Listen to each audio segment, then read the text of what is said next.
Olá, tudo bem? Estamos começando o nosso podcast, o Pod da Gente. A gente pode. Quero desejar a vocês aí feliz ano novo. Estamos aqui voltando aos nossos trabalhos. Que eu quero também dizer que desejo tudo de bom a todo mundo, a quem nos acompanha, aqueles que nos acompanham, ao povo brasileiro. Muito feliz também pelo Globo de Ouro, ganho pelo nosso cinema brasileiro, com Fernanda Torres, maravilha. E aí nós estamos esperando, na expectativa da indicação ao Oscar, porque também já é um grande prêmio. Não ia ser anunciado agora, mas com o incêndio em Los Angeles, nos Estados Unidos, adiou.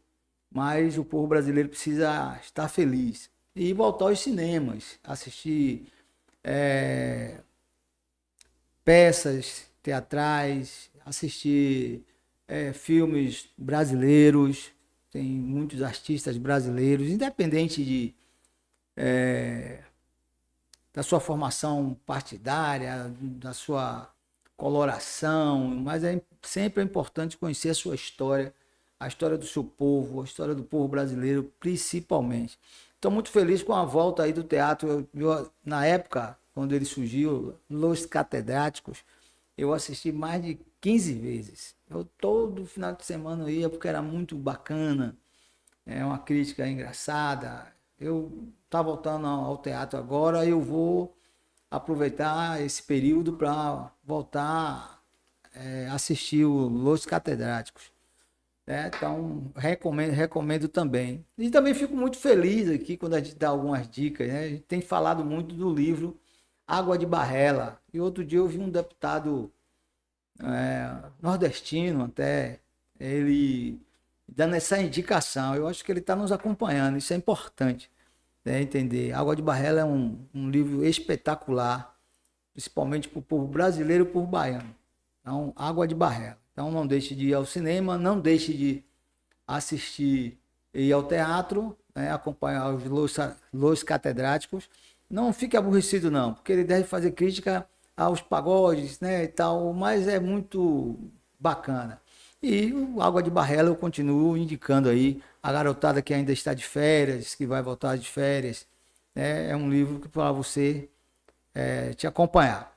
E hoje nós vamos conversar com Stefano Lima, administrador, pós-graduado em marketing, mestrando em economia, especialista em programação neurolinguística e comunicação. Eu tive a satisfação de, quando nós tínhamos um programa na TV Baiana, levá-lo, ele e Alexandre também, que hoje está em Portugal, terminando seu doutorado, e na rádio também, na rádio 100.1.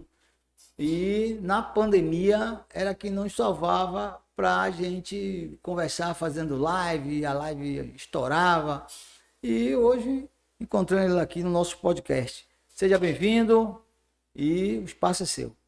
Suíca, obrigado. Prazer enorme estar aqui. Como você bem pontuou, a gente já teve alguns outros encontros aí na rádio, na TV. A gente chegou a fazer uma live também na pandemia, que foi muito bacana. E eu acho muito legal estar aqui hoje, porque o próprio nome já diz, né? O pod da gente, né? Então, trazer um tema que muitas vezes não é nem tão comum assim, de você ver ser explanado assim, de forma tão aberta, a gente poder trazer para as pessoas de uma forma geral, né? Conseguirem captar, se capacitarem ainda mais. E ele teve uma tarefa muito difícil, que foi tentar fazer um programa comigo, né? Então, um dia eu ia, outro não ia e tal. Até que eu tive um acidente, né? Tive que tirar o tendão, né, em 2019. Foi muito difícil, né? Então, ficava naquela crise se da trombose, algo parecido. Tinha muito cuidado, foi uma cirurgia muito delicada, eu muito teimoso, eu não gosto muito de estar em hospital, essas coisas todas. E eu fui a pulso, na verdade eu fui fazer a cirurgia a pulso porque tinha uma atividade com o Olodum e eu tinha caído no dia 13 e quebrou, né? O tendão virou osso e aí acabou quebrando e eu fiquei andando ali de bota, sem querer ir, até que o então presidente do Bahia, Belintani, meu um amigo, me viu assim, eu mancando e tal, pediu que eu fosse lá no. Aí eu fui, já tinha tirado radiografia, aí ligou para um médico. Eu, com assistência médica mesmo não querendo ir, aí acabaram eu tendo que ir lá e tal. Entrei e não saí mais. Foram quase 5 horas de cirurgia e acabei acordando, vendo o cara cortando ainda, aquela coisa toda. Mas paramos, mas é muito interessante, que nós iremos conversar aqui, mas quem sabe a gente retomar aí, para a gente tirar essas dificuldades que a gente tem. Mas assim, começando o nosso programa aqui com você, e para a gente é muito satisfatório, eu queria saber, Stefano, como foi que você se interessou pela programação, essas perguntas, e o que é essa questão da programação neurolinguística? Maravilha. E eu espero que depois desse programa você renove a vontade de Eu querer sempre trabalhar renovo, nesses aspectos. eu sempre renovo. Maravilha. Na verdade, eu sempre fui muito curioso no que diz respeito a comportamento humano, mente humana. E assim, mais precisamente ali no meio da faculdade, naquele período que a gente começa a se inserir no mercado de trabalho, eu comecei a me perguntar, pô, de que forma eu posso assim, me diferenciar frente aos demais, né, no mercado, porque a gente está sempre buscando uma oportunidade e se diferenciar é sempre o melhor caminho. E foi aí que primeiro eu pensei na comunicação. Eu sempre tive a comunicação assim como uma ferramenta muito importante e uma ferramenta que consegue abrir portas, consegue chamar atenção, consegue gerar destaque. E aí eu entrei em um curso de comunicação e foi nesse curso de comunicação que eu ouvi falar pela primeira vez de programação neurolinguística. Inclusive o próprio curso tinha como base a programação neurolinguística. Aí, após o curso eu continuei pesquisando, achei muito interessante e eu pensei assim, por que não beber direto na fonte? Então foi aí que eu busquei alguns cursos, algumas capacitações voltadas à programação neurolinguística. Acredito que eu aprendi o suficiente para depois, em seguida, eu estar ministrando alguns cursos, estar ministrando algumas capacitações. Então, assim, para mim foi um divisor de águas na minha vida, tanto pessoal como profissional. Então, hoje, muito, assim, do que eu pude alcançar depois do curso, eu acredito que foi muito por conta dos aprendizados obtidos com a programação neurolinguística. E como você bem perguntou, o que é, né? É o que é, no miúdo mesmo, para as pessoas entenderem. É para atingir alguma dificuldade, ou aprimorar um determinado setor. O que é a neurolinguística? A programação neurolinguística, de forma um pouco resumida no seu conceito, é o estudo do comportamento humano. Do comportamento humano e da linguagem. Só que de uma forma geral, ela busca entender por que as pessoas agem de certa forma, de que forma também a linguagem impacta nesse comportamento. Só trazendo um breve histórico. Na década de 70, dois norte-americanos, o John Grinder e o Richard Bandler, eles se questionaram por que algumas pessoas conseguem obter sucesso naquilo que elas se predispõem a fazer e outras não. Então eles pegaram algumas pessoas, referências na época, e começaram a analisar essas pessoas. E após essas análises, eles começaram a desenvolver algumas ferramentas, algumas técnicas, em que eles acreditaram que seria possível que qualquer pessoa que tenha interesse em desenvolver qualquer coisa também conseguisse. E eles partem do pressuposto de que você pode realizar tudo aquilo que você quer. A grande questão é você conseguir acessar os verdadeiros recursos que estão dentro de você. Então foi aí que eles desenvolveram algumas técnicas, algumas ferramentas que permitem você acessar esses recursos. Então, a partir daí, essa ciência começou a se desenvolver. Obviamente que a PNL que surgiu na década de 70 não é a mesma de hoje. Então, hoje é um pouco mais robusta, porque veio assimilando alguns conceitos de psicologia, psicanálise. E ela consegue, sim, atuar em vários aspectos. Desde a questão de você buscar alcançar alguns objetivos na sua vida, como também você trabalhar alguns medos, traumas, crenças limitantes, que eu acredito que a gente pode ir falando aí daqui para frente.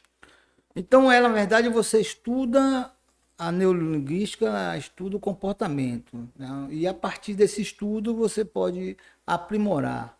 Ou também pode-se dizer que você pode dizer assim, ó, pare aqui, não vai daqui, vamos seguir com outro caminho, é isso? Também, exatamente.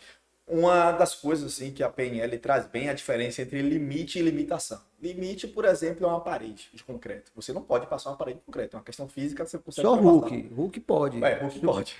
Os super-heróis podem. Com certeza, mas Eles, limitação. eles podem, né? Mas eles quebram a parede, né? A parede não fica. Não, para ele passar, ele tem que tirar a parede. Pô, tem que tirar a parede. Ele não vai passar. Nós, meros mortais, não conseguimos. né? Então, de fato, existe um limite ali físico, né? É. Já a limitação é uma coisa que está muito mais relacionada à nossa mente. Limitação, normalmente, são aquelas pausas, aquelas barreiras que a gente mesmo acaba criando ou que outras pessoas acabam inserindo na gente. Às vezes nem de forma proposital. Às vezes são pessoas que passam por aquilo no dia a dia e apenas acabam replicando e você acaba também sendo estimulado por isso. Você acha que a sua própria, seu próprio cérebro, sua mente, ela impede de você seguir por conta de uma coisa ou outra, ou por conta de uma pessoa ou outra, ou por conta de uma dificuldade que você não queira, o seu corpo ou algo não quer que você ultrapasse, é isso? Exatamente, nós somos muito rodeados por crenças limitantes. Então, assim, o tempo todo a gente acaba herdando alguns tipos de crenças de nossos pais, parentes. Vou dar um exemplo aqui bem prático.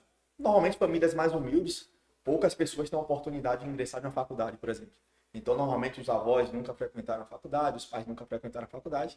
E termina que quando ali o filho ele quer entrar na faculdade, às vezes há aquele comentário, rapaz, para que você quer fazer isso? Isso aí não dá em nada, é melhor você ir trabalhar. Ninguém da nossa família conseguiu entrar até hoje, porque vai ser você que vai conseguir. Então a pessoa fica ali com aquele pensamento, realmente, será que eu consigo? Ninguém conseguiu, eu não vou conseguir.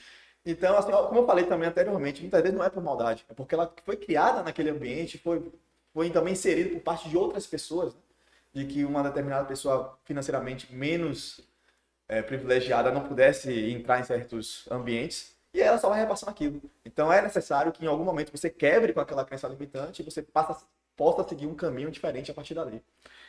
Mas hoje, esse ponto de vista, existia uma barreira, lógico, familiar, né? Por conta de uma estrutura, né? Ainda existe essa estrutura escravocrata, existe essa estrutura de você tomar ser o dono do poder e você impedir, não só na universidade, mas em qualquer lugar, no trabalho, na política, em qualquer lugar você impedir que as pessoas que não têm acesso verdadeiramente a esses espaços, no passado, acabe que outras gerações não têm. Mas essa geração, uma geração como a sua, como de outras pessoas, né? Alguns jovens têm acessado à universidade para estudar, fazer movimento, não só estudar, porque estudar é importante, conhecimento é importante, mas ocupar aquele espaço de poder para fazer. É outra geração.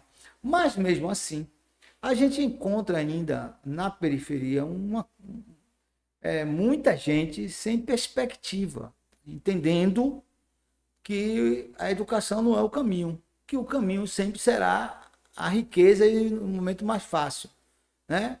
Como é que essa programação neurolinguística pode virar uma política pública? Porque eu acho que isso tem que ser política pública, porque as pessoas elas se sentem refém ou não obrigadas ou chegar no mais fácil, né? A gente tem uma geração boa que reconstruiu esse Brasil, reconstruiu esse Brasil na universidade, ajudou agora a reconstruir de novo esse Brasil, né? A imagem do Brasil, a juventude sempre esteve perto, mas tem uma turma nossa, como você falou, de baixa renda, que vive nas comunidades, que sofre com a chuva, essas coisas todas, com os serviços públicos perto, e que acha que aquilo tá bom, é aquilo mesmo e tal. Então a gente precisa transformar isso de uma forma que chegue mais rápido nessas pessoas. Exatamente. É, assim, um investimento que eu acho que é interessante é você trazer até esse tipo de capacitação para os professores. Porque eu acredito que os professores tendo um conhecimento dessas ferramentas, eles conseguem aplicar melhor essas técnicas dos próprios alunos. E ali na base você já está trabalhando e corrigindo algumas coisas. Porque muitos dos problemas que a gente tem às vezes na vida adulta ou já como adolescente são traumas ou são experiências muito negativas relacionadas à infância, né? Então é importante muito trabalhar isso. E você trouxe um ponto importante. De fato, a gente hoje tem um avanço gigantesco do ponto de vista de inserção em faculdades, de mercado de trabalho. Eu sou oriundo de universidade pública, então eu sei o quanto esse espaço está sendo ocupado por esse pessoal e isso me deixa muito feliz de saber. E outro ponto também, como eu dei esse exemplo de entrar na faculdade, um comportamento muito chato que às vezes pais responsáveis acabam trazendo para os filhos é aquela questão de quando a criança erra, você chama a criança de burra ou de inútil, enfim. Às vezes o cara tá ali chateado, ou a mulher tá chateada ali de um dia desgastante, acaba xingando, trazendo ofensas pros filhos, e eles vão crescendo com aquilo. Então a importância da comunicação. Às vezes a gente, enquanto falante, acha que o que a gente está falando não está impactando necessariamente quem está ouvindo, e tá. Principalmente em crianças que são esponjas, né? Então tudo que você fala ali, elas absorvem. E termina que elas vão crescendo e ficam com aquela voz ali no ouvido de que eu sou burro, eu sou inútil, algo nesse sentido. Então, o primeiro ponto aí que já chama a atenção é justamente tomar cuidado com o que te fala, porque de fato, como preconiza a PNL, né? A linguagem tem impacto no comportamento humano. E a PNL é a programação Neurolinguística. neurolinguística. É melhor dizer isso, PNL, daqui a pouco o pessoal ficar entendendo É a que é outra abreviação. coisa, na mediação. E só não está aqui no contexto, não. Você se considera um coach? Coach? Cara, não, porque eu não fiz Não nenhum querendo fazer referência Não. àqueles caras lá, mas. Não. Não. Eu diria que não, porque eu não fiz nenhum treinamento voltado a coach propriamente dito. Inclusive, há muito essa confusão relacionada a PNL e coach. Assim como eu trouxe que o curso de comunicação tinha como base a PNL, o coach também tem como base a PNL. Inclusive, normalmente no currículo lá de formações de coach tem lá sempre uma matéria chamada PNL. Por isso que eu falei até que eu preferi beber direto na fonte. Então, eu não seria um coach nesse sentido de formação, de estar trabalhando nesse aspecto. E quais são os princípios da PNL? A Para PNL que a gente possa diferenciar a PNL e o seu trabalho dessas figuras que ganham muito dinheiro lotando auditório e achando que as pessoas ficam achando que elas vão sair dali com seus problemas resolvidos, aí vai ganhar muito dinheiro, né? Que é aquele esquema de autoajuda e tal. Uhum. Ó, o primeiro ponto é o seguinte, a PNL não é uma receita de bolo, que você simplesmente pega isso, bota aquilo e serve para qualquer pessoa. Você tem que entender o ser humano como um ser individualizado. Então, cada um precisa ali de talvez um treinamento ou de uma orientação personalizada. Você perguntou em relação aos princípios, acho que essa é a principal diferença. Acho que em relação aos princípios que você perguntou em relação à PNL, eu posso trazer aí um dos principais, que é o chamado rapport. O rapport é uma palavra de origem francesa, que se a gente for traduzir para o português seria algo relacionado a criar conexão, criar relação. Então a PNL tem muito forte essa questão da interação interpessoal. Então o rapport, ele permite com que você se conecte com outras pessoas através de algumas técnicas. Deixa eu só te fazer uma pergunta, Flica. Você acredita assim, que pessoas, se a gente for pensar do ponto de vista de se conectar, pessoas semelhantes se conectam com pessoas semelhantes ou é melhor pessoas diferentes se conectarem? Não, eu acho que o igual, eu acho que fica mais fácil a convivência. Eu acho que você lembrou bem aí dos treinamentos. Né? Igual Então, acho que se a gente for fazer uma prova aqui, você já estava nota 10. Eu acho que. Não, mas eu sempre Acho que pensei você saiu um assim, pouco na frente aí que você lembrou eu disso. sempre pensei que assim, dizer que o diferente se atrai e tal, eu acho que não é muito assim não. Eu acho que as pessoas podem serem diferentes em alguns aspectos, em algumas coisas, mas no total não. Pois é, brincadeiras à parte, você foi bem no cerne da questão. Embora, obviamente, possam ter questões ou relacionamentos em que pessoas de fato diferentes se dão super bem, mas de um modo geral, as pessoas tendem a se relacionar mais com pessoas semelhantes. Isso é um fato. Aí alguém sempre fala assim, mas eu conheço um casal que é super diferente, está super bem. Na verdade, talvez a diferença entre eles é o que soe mais forte. Mas você pode olhar ali no íntimo, na relação, possivelmente eles têm muita semelhança. Isso se deve a um fato que é uma questão relacionada à formação do ser humano. Nós temos um neurônio, que é chamado neurônio espelho, então que é o neurônio responsável pelo espelhamento. E esse neurônio ele é ativado quando você está diante de um comportamento que você julga ser um comportamento similar ao seu. Tanto se esse neurônio, inclusive, é responsável pelo bocejo. Quando a gente vê alguém bocejar e a gente boceja de volta, é por conta desse neurônio espelho. Então, esse neurônio espelho, ele por si só, já coloca o ser humano enquanto disposto a buscar o semelhante. Então, o rapport, que foi a palavra que eu trouxe, que é um dos princípios do PNL, ele prega formas de você se conectar pela semelhança. Uma das primeiras dicas, né, desse rapport é você sempre buscar ali um ponto em comum com alguém. Então, digamos que você vai sentar para conversar de uma pessoa que é de um partido político diferente do seu e você precisa negociar algo. Então, ali vocês têm divergência, mas você precisa negociar algo. Mas você sabe que aquele cara torce pro Bahia. Ou seja, é uma boa pessoa. Então, você já pode iniciar o assunto buscando algo similar entre vocês dois. Pô, cara, você vê que o Bahia tá contratando esse ou aquele jogador, vai manter o treinador. Tô achando que dessa vez vai dar certo, pré-Libertadores. E a pessoa que é Bahia também já olha, realmente eu também acho que vocês já se conectam. Então vocês vão ali quebrando as primeiras objeções, né? Vai quebrando o chamado quebrar o gelo. E a partir do momento que você percebe que vocês já estão ali bem harmonizados, vocês podem entrar num assunto que possivelmente seria divergente, que possa ser que nem seja tão divergente assim depois, vocês conseguirem ali estabelecer um momento harmonioso. Então, eu sempre me considerei uma figura,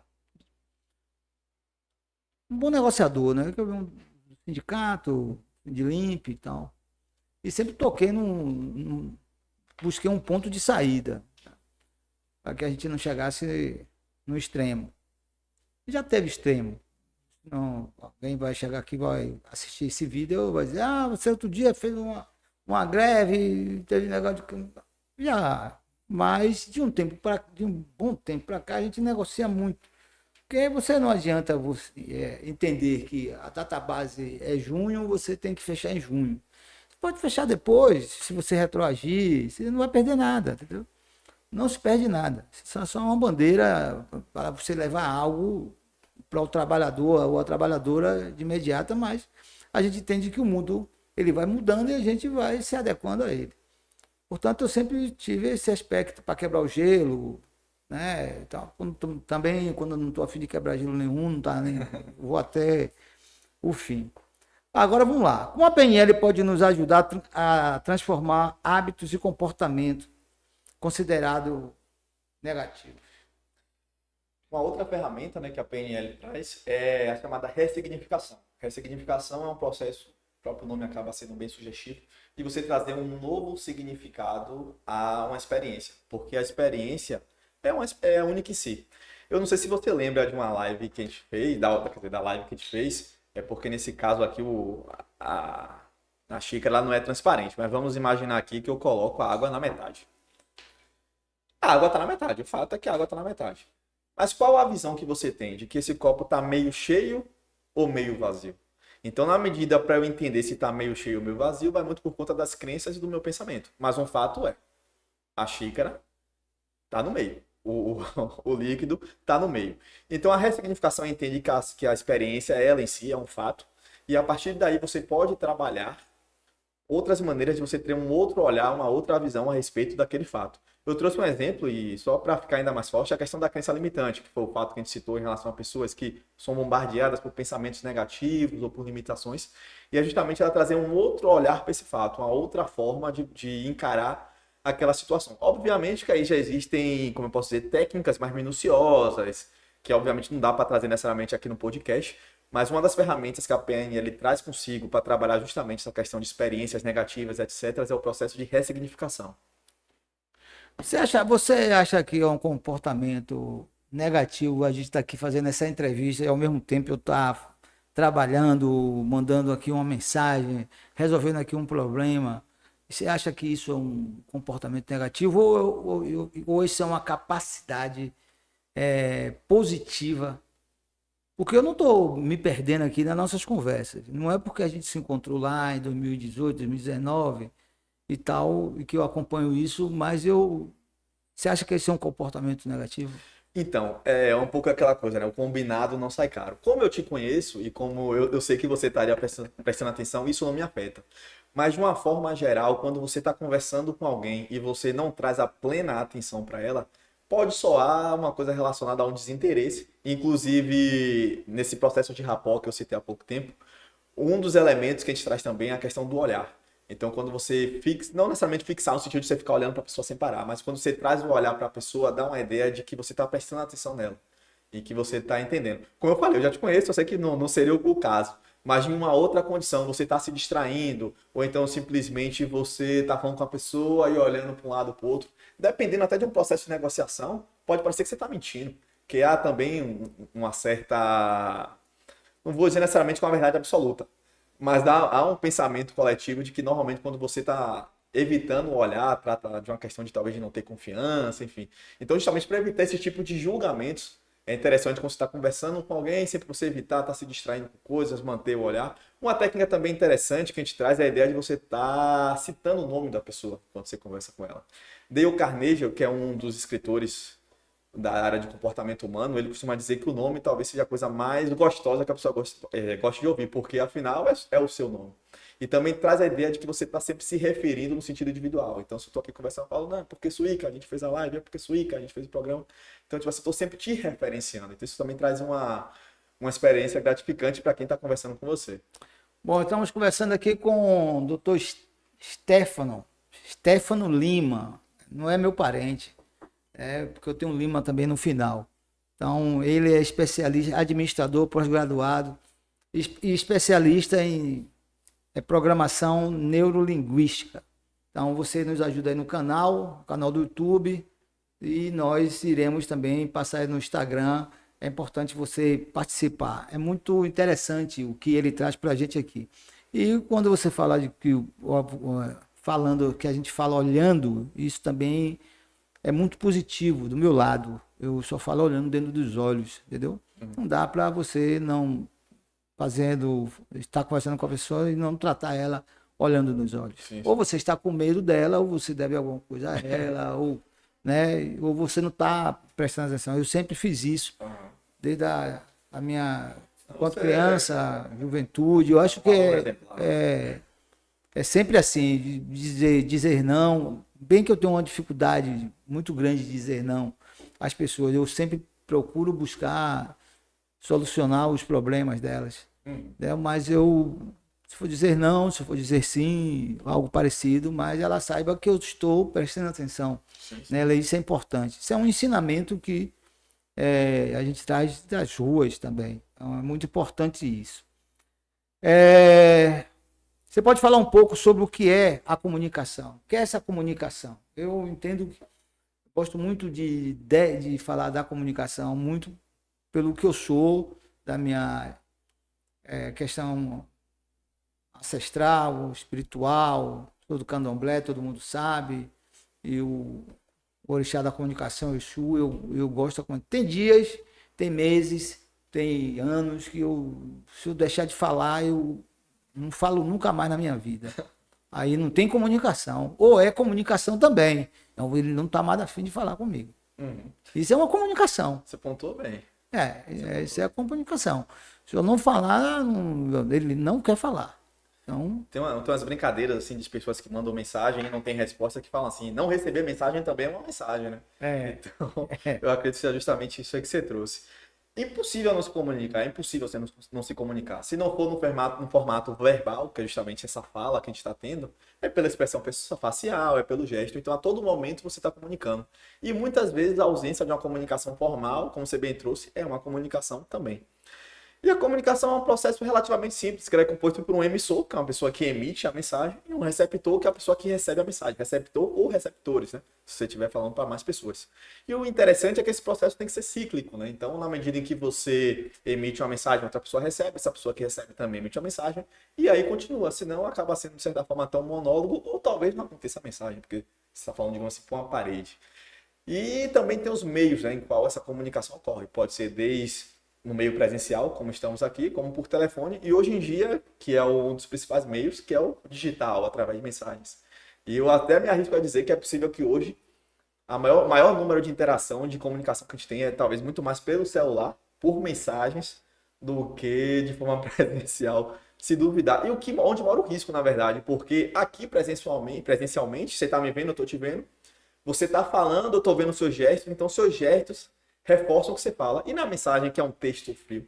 Então a pessoa ali quis comunicar algo, você entende outro. Então, assim, muitos relacionamentos às vezes tendem a ter algum tipo de ruído ou de problema justamente porque uma determinada parte mandou a mensagem achando que estava falando de forma normal, a parte de cá entendeu que era uma mensagem fria, ou então deselegante, ou então simplesmente não recebeu mensagem nenhuma e achou que isso era uma mensagem.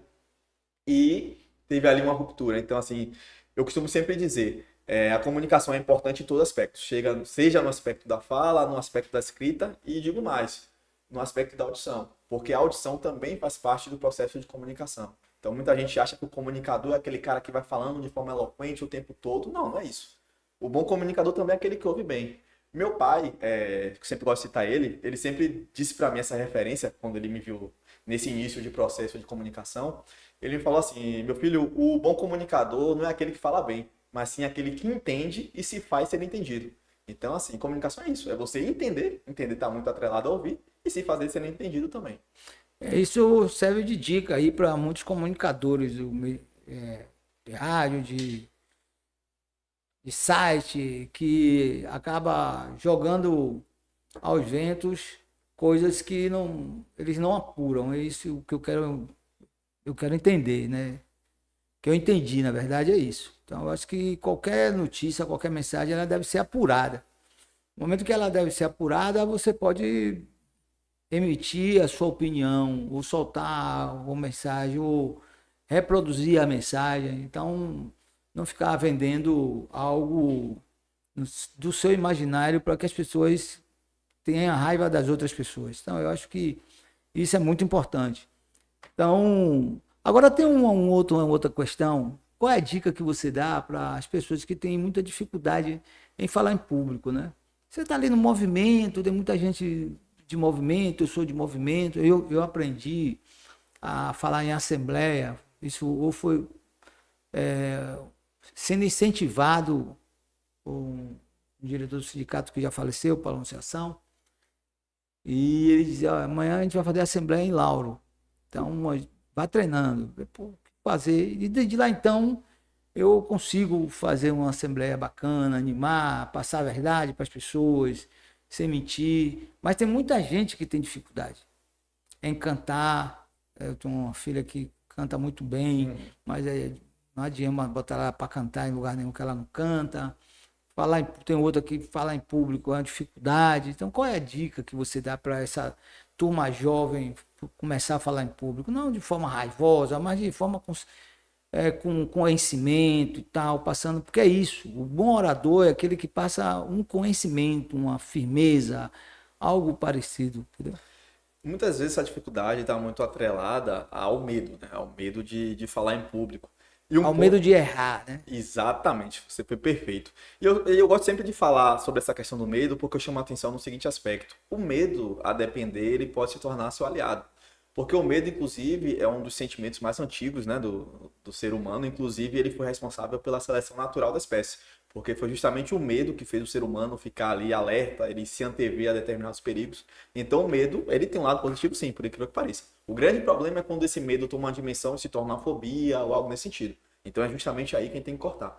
Mas o medo em si, ele pode ser um aliado. Então, normalmente, nos treinamentos, eu sempre trago para as pessoas que têm medo de falar em público que a intenção não é que ela perca o medo, mas sim que ela administre o medo. Porque o medo é aquele responsável muitas vezes por você pensar, será que eu preparei bem meu texto? Será que talvez faça uma pergunta que eu não sei responder? Então talvez seja interessante eu mentalmente aqui passar possíveis perguntas para eu já ir trabalhando.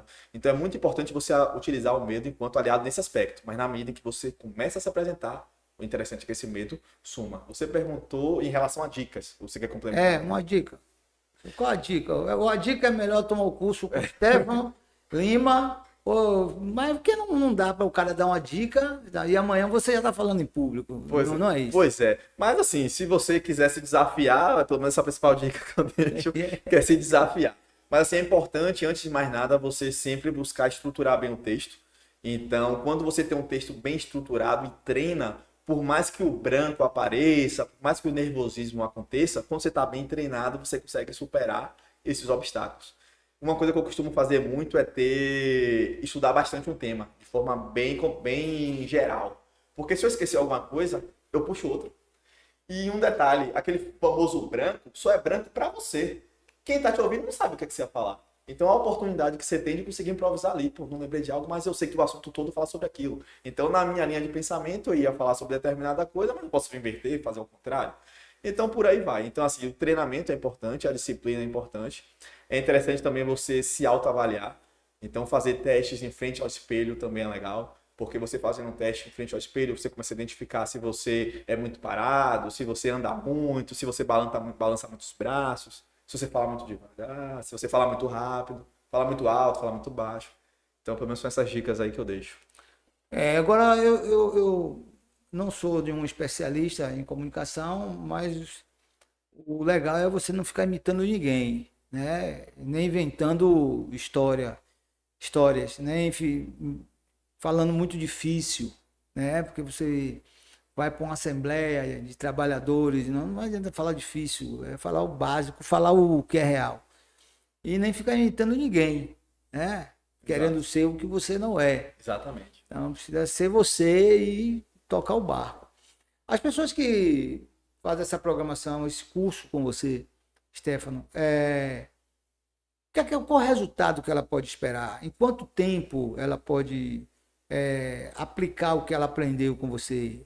O que é que ela pode de fato esperar desse curso? E você pode assistir isso no YouTube com a gente também, esse é lá no nosso canal, dá o cliquezinho. E aonde pode encontrar, com quem pode deixar aqui seus contatos, tudo direitinho. O que é que ela pode esperar de fato? Maravilha. Como eu tinha comentado com você logo no início, eu tinha dado uma pequena pausa em relação aos treinamentos e aos cursos que eu me dediquei ao mestrado. Estou finalizando agora, graças a Deus, provavelmente até março aí eu já defendo minha dissertação e estou voltando, né, a trabalhar com esses cursos, com esses treinamentos. Inclusive, eu estava conversando até com o Alexandre, ele falou, cara, eu estou aqui em Portugal, mas online, a gente faz alguma coisa, né, para a gente também fazer algo junto. Normalmente, os cursos, os treinamentos, eles tendem a ser de curta duração. É exatamente para você dar uma dica ali e você conseguir impactar ou gerar um aprendizado a ser trabalhado para frente. Você também tem as consultorias individuais, que foi o que a gente já chegou a trabalhar, que é você ter ali algo um pouco mais a longo prazo e trabalhando alguns aspectos. Mas assim, é possível sim um curso de curta duração você ter resultado. Inclusive eu sou uma prova disso. Eu não era tão bom assim, não sei nem se eu sou ainda, mas eu acho que eu melhorei bastante em relação ao que eu era, a ponto inclusive até de estar trabalhando com outras pessoas. Mas eu não me considerava tão bem na comunicação e foram justamente alguns cursos de curta duração que deram esse primeiro start, me fizeram primeiro me autoavaliar, ver meus pontos fracos e também reconhecer algumas fortalezas e conseguir trabalhar justamente em cima disso. Exemplos práticos que eu já tive. A gente já teve exemplos de pessoas que tinham pavor de falar em público, que inclusive no próprio treinamento não conseguiam falar lá na frente e no final darem um show na apresentação. Eu tenho um exemplo também de uma consultora individual que eu fiz com uma pessoa que ela não conseguia falar em público de forma nenhuma e ela queria entrar no mestrado. E ela precisava defender ali seu anteprojeto, seu projeto de mestrado. E para fazer a defesa do projeto, ela tem que fazer uma apresentação em frente a vários professores. Ou seja, já é ruim falar em público, em condições normais, imagine na frente de avaliadores. Então a gente trabalhou bastante isso de forma individual e essa pessoa foi aprovada no mestrado. E segundo ela, não sou eu que estou dizendo, segundo ela foi muito grata justamente a esse trabalho que a gente realizou de forma bem personalizada. Mas mesmo com a gente encorajando as pessoas, eu sou um exemplo disso, eu já tive perto, né? Não concluí, mas por culpa minha mesmo, né? Tenho uma resistência e tive um problema de saúde também. Mas tem muita gente que tem uma questão de um mito, né? Um mito negativo, achando que pode ser desqualificada ou até desqualificar a programação. Tem algum mito, né? Como eu lhe perguntei no início aqui, você é coach, né? Então Tem esse também. Tem essas coisas todas que as pessoas agora mesmo as pessoas estão com medo de Pix. Uhum. Elas estão com medo do Pix. Não, e detalhe que da minha linha de pesquisa na dissertação é sobre Pix. Pois é, quer dizer, o Pix começou na desconfiança, que é um mito, era um mito, não vai roubar o dinheiro e tal. E ver os golpistas, né, através do Pix, mas o Pix acabou que facilitando a vida de todo mundo, Sim. de muita gente. As pessoas deixaram de ir nas filas dos bancos, deixaram de fazer uma série de coisas e resolveram com o Pix. Aí já uma lei do ano passado, né, já tá aí há muito tempo, que as operadoras, os bancos têm que informar a Receita Federal, rolando aí notícias se é verdadeira ou são falsas, e as pessoas não passam mais Pix. Não, elas não querem mais Pix porque vai cobrar o Pix. Então tem esses mitos também. Né? Qual o maior mito para chegar na PNL? Essa questão do coach foi bem forte o que você trouxe. Realmente muitas pessoas confundem o coach com a PNL, embora, como eu falei, né, a PNL faz parte ali justamente da formação do coach. Mas não necessariamente quem trabalha com PNL é coach. Mas assim, um dos mitos mais fortes, muito por conta da PNL trazer muito essa força da persuasão, é o pessoal achar que PNL você trabalha com manipulação. Então que um profissional de PNL ele é um manipulador e a PNL é uma ciência ali arriscada e perigosa. Primeiro ponto assim que é muito importante a gente trazer persuasão é diferente de manipulação. Eu costumo dizer que persuasão é quando você consegue que alguém realize algo com ela querendo realizar algo. Você talvez só fez ali dar um start ou talvez estimular ela a realizar. Uma diferente de manipulação, que normalmente uma pessoa realiza algo contra a vontade dela. Muitas vezes para atender o interesse de outras pessoas, mas contra a vontade dela. E o fato de muita gente achar que PNL é algo perigoso, de fato pode ser algo perigoso. Mas assim, uma faca. Uma faca é bom ou ruim? Depende do uso. A faca pode cortar alimentos, como pode ferir uma pessoa. Então, tudo vai muito da sua ética e da forma que você utiliza. Normalmente, nos treinamentos em que eu participei e nos treinamentos que eu ministrei, eu sempre trago isso muito forte. Você está aprendendo uma ferramenta que causa um impacto muito grande, tanto para você quanto para outra pessoa. Então, é muito necessário que você tenha a ética na aplicação. Pronto, na área profissional, as empresas elas podem contratar Stefano Lima ou a PNL para ser aplicada para formação de novos líderes para equipes ou até aumentar sua produção, né? Valorizando os trabalhadores. Com certeza, porque a PNL nada mais é também do que um processo de aprendizagem. Agora, recente, lá na empresa que eu trabalho, foi ofertado um treinamento em comunicação, só que é uma comunicação mais técnica, voltada à atividade comercial. E as estruturas lá, eu acho bacana tomar curso com outras pessoas que você sempre aprende coisas novas e também você observa o quanto você já sabe também. E uma das técnicas que as instrutoras traziam era justamente de PNL.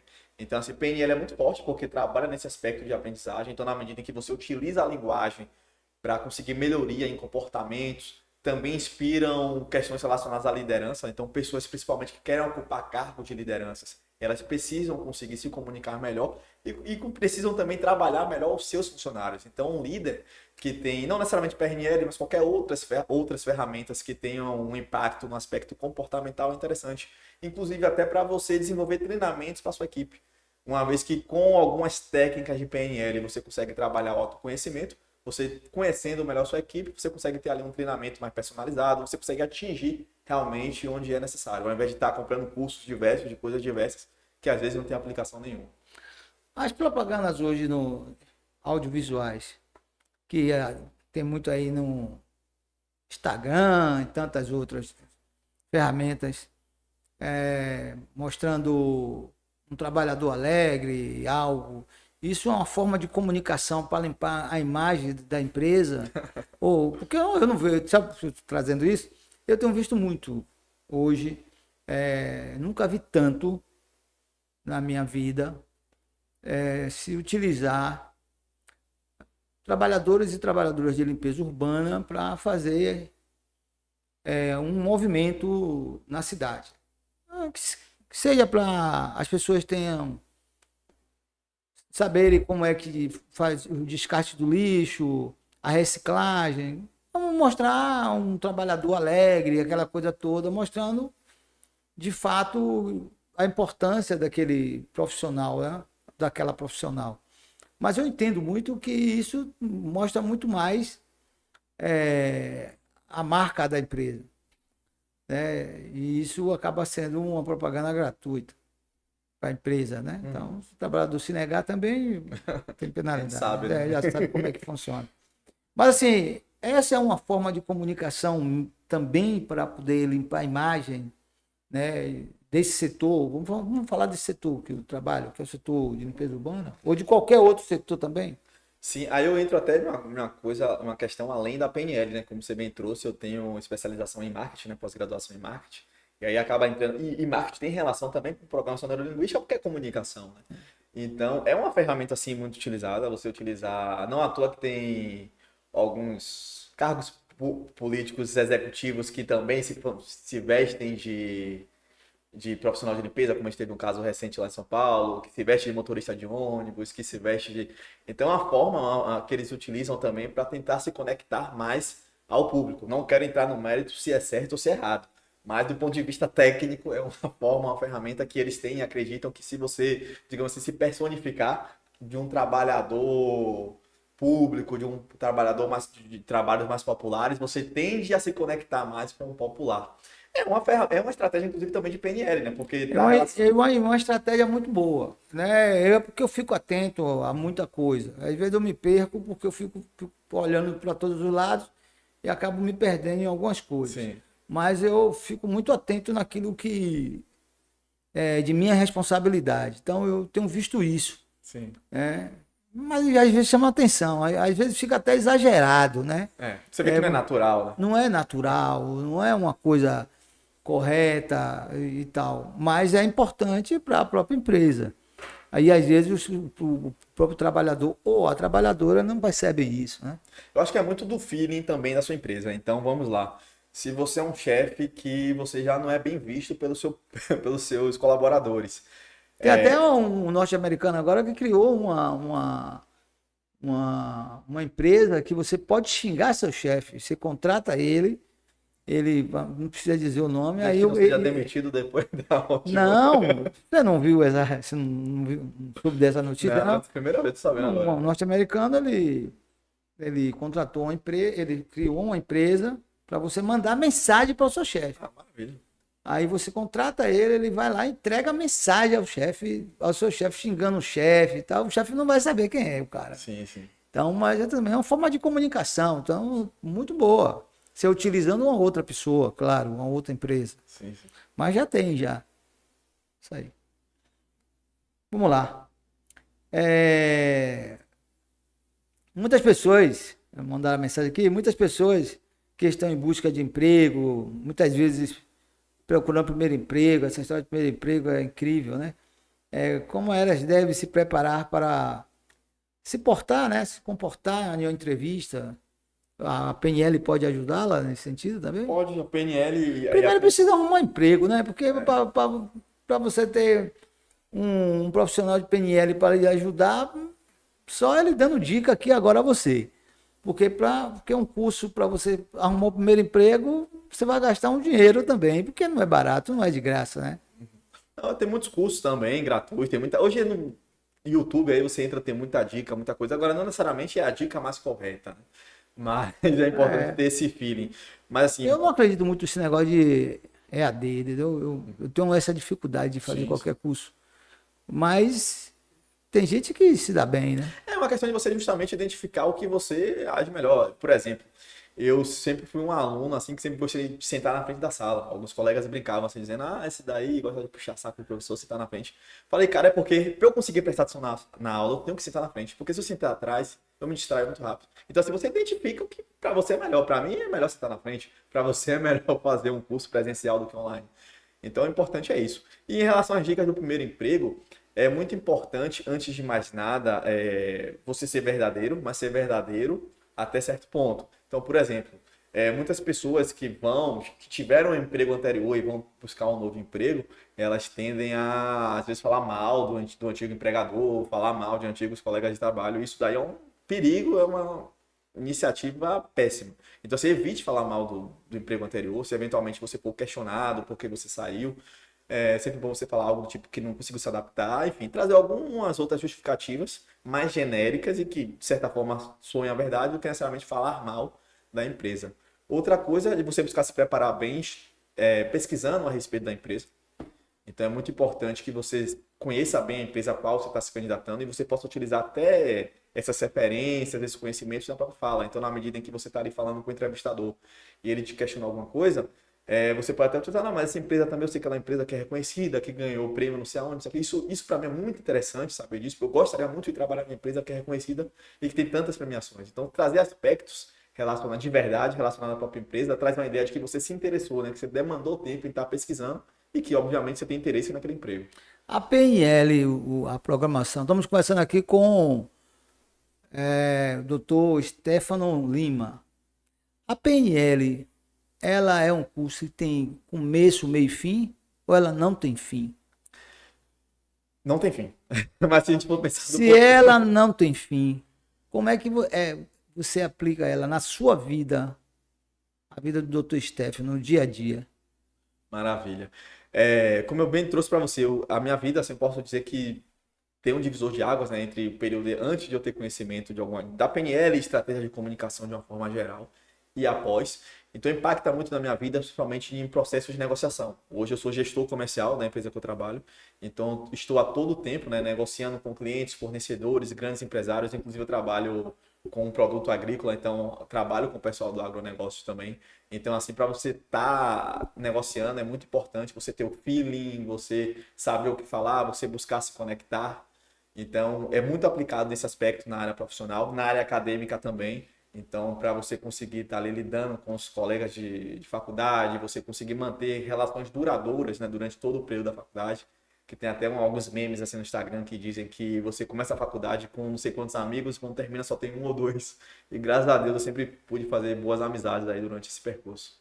E essa questão, né, de trabalhar o comportamento humano também faz com que eu busque trazer isso para minha linha de estudo. Embora não necessariamente eu aplique PNL, que em alguns casos não tem como, mas, por exemplo, minha dissertação do mestrado agora eu estou estudando justamente o impacto do Pix no comportamento do consumidor.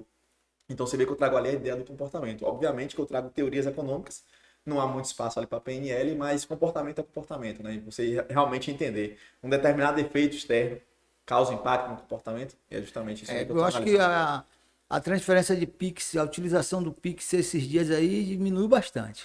Inclusive, eu estava conversando com minha orientadora um pouco antes de vir para cá, citei esse fato com ela, não dá mais tempo de a gente abordar isso, porque eu já estou para entregar essa dissertação no final do mês de março. Mas já fica aí para um trabalho futuro, eu entender. E agora, com essa nova... Mas você pode, na hora da dissertação, você citar, né? Isso.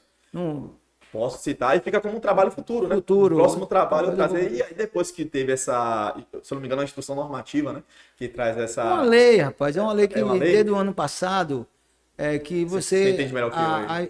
as instituições, ela precisa a cada 6 meses informar a Receita Federal e o quanto você gastou, por exemplo, de Pix, porque para pessoa física 5 mil, Meia, 15, né? 15 mil e tal, tem esses aspectos e tal. Então, logicamente que você vive no mundo político e tudo você tem que politizar, e aí, do outro lado, vai acabar o Pix. E o Pix facilitou a vida de muita gente. Eu acho que talvez a Receita Federal precise de comunicação. E, Melhorar um pouco mais a comunicação, porque eu pude pesquisar um pouco a respeito. Eu estou falando baseado no momento, não sei o que vai ser no futuro. Mas a ideia até então é um acompanhamento, não há nenhuma previsão de haver uma tributação disso. Eu não sei quanto ao futuro, mas pelo menos o que diz hoje, tecnicamente, é um acompanhamento. Então, assim, o rastreio, né? Também, o acompanhamento para saber a movimentação. eu acho que isso vai ter um impacto talvez maior, mais nos pequenos negócios. Talvez pessoa física não tenha, porque, por exemplo, eu posso te pedir para comprar algo para mim, eu te faço um Pix para você comprar algo para mim. Isso não é necessariamente um ganho de receita seu. Isso daí é um favor. E eu acho que eles têm isso bem, e também eles devem levar isso em consideração. Agora, a MEI não tem pra onde correr, né? Mas tem, logicamente, além da desinformação, a falta de comunicação também tem. Não é à toa que o presidente Lula tocou aí a comunicação dele para ter uma outra comunicação, né, para que as políticas cheguem de forma rápida nas pessoas. O povo, nosso povo da periferia que recebe auxílio, essas coisas todas, já faz suas transações dentro de casa e tal.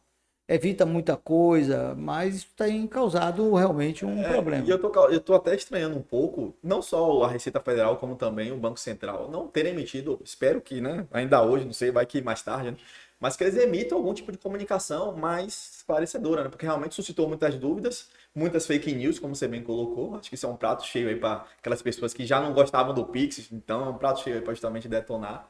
Mas eu espero que seja realmente só algo relacionado a monitoramento e que não impacte nada relacionado à tributação. Já estão aí, já estão fritando. É uma ferramenta que, ao meu ver, veio para ficar. Já estão botando mais gasolina em cima de Haddad, já estão fazendo um inferno aí, o povo está já meio assustado, e tem várias coisas, né, para o susto das pessoas também, né?